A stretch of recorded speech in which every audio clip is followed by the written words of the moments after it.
Hi, Glenn here from GMT Pointing Specialist. Please like, subscribe, hit the notification button. Alright, this one is on hop-ups. This is a double inside board hop-up. Right, so when you get them for scaffolding, make sure they've got the half round bit to go in there. And obviously the clamp goes round.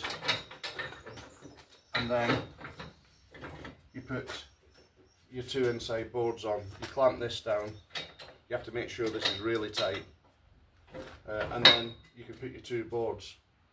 That way I've got a lot of space to work between this upright and the wall.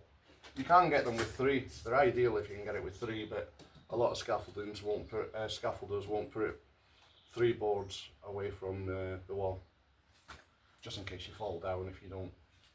So it's a health and safety thing. So I use these. I'll flip the boards back, and because this one it was put up for a painter, it wasn't put up for a pointer, so it's quite far from the wall. So I want another board there. So hence the reason I'm going to use these. So when you put these up, I try and use three. So you put the two outside ones up first, and then the inside one will come up to your board, so you don't have to level it or anything. So that's the hop-ups.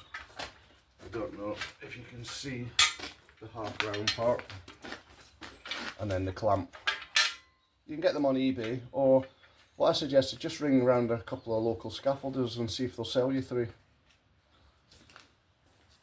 But if you need any more advice, just give me a message. Thank you.